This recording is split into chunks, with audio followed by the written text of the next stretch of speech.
Imagine this. You wake up one morning and find yourself in a world where language does not exist. There are no words, no names, no labels, only raw, unfiltered experience. You see colors, but you cannot call them red or blue. You feel emotions, but you have no words to define them. You look in the mirror and there is no name attached to your reflection. There is only you. Nameless, thoughtless, undefined. At first it feels freeing. A world beyond language, beyond the constraints of words that have shaped your existence. But then something strange happens. Without words, your thoughts begin to dissolve. You try to grasp an idea, but it slips through your mind like sand through fingers. You want to express fear, but without the word, it has no shape. You want to remember who you are, but without language, the concept of self becomes as fleeting as a dream upon waking. Then it hits you. Your entire reality has been constructed by words. Everything you've ever known, believed, or felt has been filtered through language. You've never seen the world as it truly is, only as it has been described to you. Every fear, every hope, every limitation you've placed on yourself was first spoken, written, or whispered into existence. But who chose these words? Who decided what reality would look like for you? Now ask yourself, are you the master of your words, or are they the master of you? Then it hits you. Your entire reality has been constructed by words. Everything you've ever known, believed, or felt has been filtered through language. You've never seen the world as it truly is, only as it has been described to you. Every fear, every hope, every limitation you've placed on yourself was first spoken, written, or whispered into existence. But who chose these words? Who decided what reality would look like for you? Now ask yourself, are you the master of your words, or are they the master of you? Think about it. You call yourself anxious or confident, successful or a failure. But where did these words come from? Did you choose them, or were they handed to you by parents, teachers, society? Could a single word, one you accepted without question, be the invisible chain that has shaped your entire life? History tells us that revolutions begin with words. Empires rise and fall on the power of language. Dictators have used it to enslave minds, while visionaries have used it to set them free. If words have the power to construct reality, then whoever controls the words controls the world. But what if I told you that the most dangerous words are not the ones spoken by others, but the ones you whisper to yourself? The silent narratives running through your mind, defining your limitations, shaping your identity, dictating what is possible and what is not. What if everything you believe about yourself is nothing more than a story, a collection of words that you've mistaken for truth? Carl Jung understood this when he spoke of the unconscious mind, the vast unspoken reality lurking beneath the surface of our thoughts. According to Jung, much of our identity is shaped by unseen forces, childhood conditioning, cultural narratives, and the words we unknowingly absorb. We think we are individuals, freely choosing our beliefs, but in truth, we are speaking the words of those who came before us, trapped in a linguistic prison built long before our birth. Take a moment to reflect. Who would you be without the words that define you? Would you still think of yourself as anxious if you had never been told that anxiety existed? Would you still feel unworthy if the language of self-doubt had never been handed to you? Words do not just describe reality, they create it. And sometimes they create prisons. Nietzsche saw this too. He warned of the dangers of inherited language, calling it a tool of control, a mechanism that shapes morality and identity without our awareness. He famously declared that God is dead, not as an attack on religion, but as a challenge to the unquestioned narratives that rule our lives. What if the words you live by are nothing more than echoes of someone else's beliefs? What if your entire worldview is built on phrases repeated so often they feel like truth? Consider this. We label emotions as good or bad. But who decided that? Why is sadness something to be avoided while happiness is the goal? Why do we say, I am depressed rather than I feel depression? One statement defines you while the other acknowledges a temporary state. A single word choice changes the way you perceive yourself. And yet, words are not just personal. They are deeply societal. Aldous Huxley in Brave New World predicted a future where language would be used as a tool of manipulation. Not through censorship, but through subtle conditioning, shaping desires, limiting thoughts, controlling perceptions. If a society controls the words, it controls the minds of its people. If rebellion is never spoken, can it even exist? If there is no word for freedom, can anyone crave it? Now step back and look at your own life. What words have shaped you? What beliefs have been planted in your mind, not because they are true, but because they were given to you? How many of your limitations exist simply because you named them into existence? And more importantly, how many of them could you destroy if you changed the words? This is the hidden problem. Words are not just passive tools of communication. They are the architects of reality. But what happens when this power is used against you? What happens when you are unknowingly trapped inside a world built from the words of others?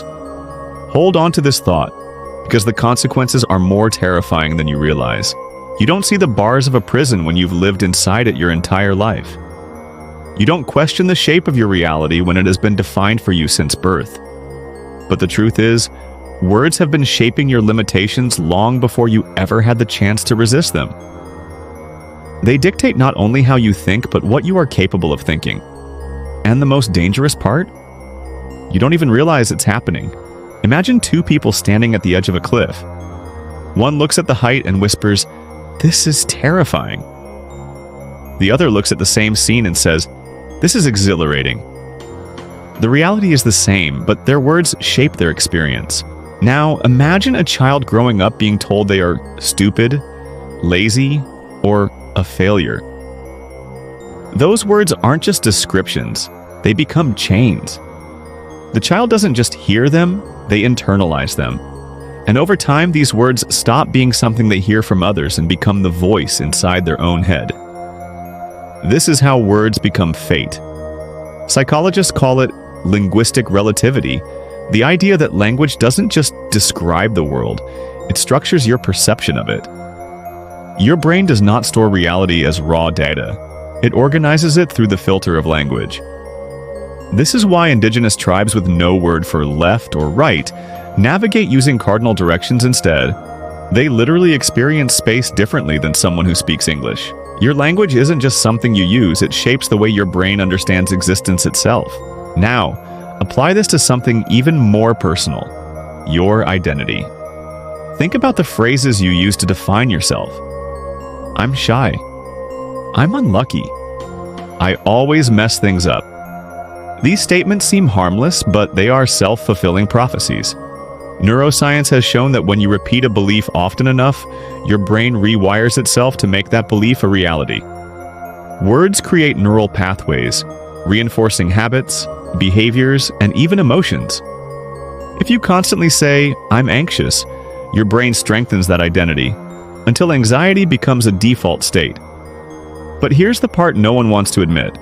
Society benefits from keeping you trapped in these narratives. Look around. Every industry, from self-help to pharmaceuticals, profits from your belief that you are broken, that you are lacking, that you need something external to fix you. Advertisements whisper in your ear, shaping your desires with carefully chosen language. You deserve better. You're not enough. Become the best version of yourself. But hidden beneath these words is an unspoken command. Stay dissatisfied. Keep searching, keep buying. Even politics thrives on linguistic manipulation. Words like freedom, security, threat, and justice are wielded like weapons, shaping opinions without people ever realizing they are being led. Call something a war, and people demand violence. Call something a crisis, and they surrender their rights. Change the words, and you change reality itself. And here's the most terrifying consequence of all. When words control your reality, those who control the words control you. George Orwell warned of this in 1984 with the concept of newspeak, a language designed to limit thought itself. The fewer words you have, the fewer ideas you can think. If rebellion is never spoken, can it even exist? If there is no word for freedom, can anyone crave it? Now, think about the words that shape your life. How many of them have you accepted without question? How many of them have silently dictated your thoughts, your behaviors, your very sense of self? And if words are this powerful, what happens when you finally take control of them? Hold on to that thought, because the key to breaking free lies in the next step. Imagine waking up one morning and realizing that every negative belief you've ever had about yourself, every insecurity, every doubt, every fear, was not yours to begin with. They were given to you, handed down by parents, teachers, media, and a society that thrives on your unconscious obedience. But now you have a choice. Will you continue living inside a world shaped by words you never chose? Or will you reclaim the power to define your own reality? Because here's the truth. The moment you change your words, you change your life. This isn't self-help fluff, it's neuroscience, it's philosophy. It's the foundation of cognitive reprogramming. Carl Jung believed that true transformation begins in the unconscious, where the words and symbols of your past still control you from the shadows. He called it shadow work, the process of bringing unconscious beliefs to light so that they no longer define you. And the first step? You must recognize the words that have been controlling you. Take a moment. Listen to the voice inside your head. What does it say when you fail? When you succeed? When you look in the mirror? If the words are harsh, critical, or limiting, ask yourself, who put them there? Because here's something most people never realize. Your inner voice was not originally your own. It was shaped by the words of others. And if it was programmed into you, it can be reprogrammed. So how do you do it? How do you break free from the tyranny of words? 1. Stop saying I am to things that are not. Language is deceptive. When you say I am anxious, you don't just describe a feeling, you claim it as your identity. But anxiety is not who you are. It's something you experience. So change the words. Say, I feel anxious instead. One phrase traps you, the other liberates you. Now apply this everywhere. Don't say, I'm not good enough. Say, I have a belief that I'm not good enough and I can change it. Don't say, I'm unlucky. Say, I've experienced setbacks, but I can create new opportunities. It's subtle but profound. Your words dictate your identity. Choose them wisely. 2. Destroy the words that were used to control you. Think about the labels you've been given. Too sensitive. Not smart enough, unworthy, weak, lazy. These words are not facts. They were opinions, spoken by people who had no right to define you. And yet you carried them. Let them sink into your bones. Let them shape your reality. So now, destroy them. Write them down. Every toxic phrase you've ever absorbed. Every word that made you shrink, doubt, or hate yourself. Then burn the paper. Rip it apart. Say out loud, these words are not mine.